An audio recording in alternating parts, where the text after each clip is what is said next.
How to leave your own Discord server. Hey guys, and welcome back. If you have created a Discord server but you do not want to be a member of that server anymore, here is the option by which you can leave the server. As you might have noticed, you cannot directly leave the server. It is because each server requires a owner. So the first thing you might have to do is transfer the ownership.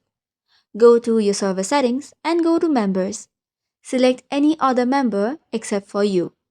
And from here, select on Edit Rules and select Transfer Ownership. Click on the option I acknowledge and click on Transfer. Once this is done, you can now click on the three dots, scroll down a bit, and you have the option to leave the server.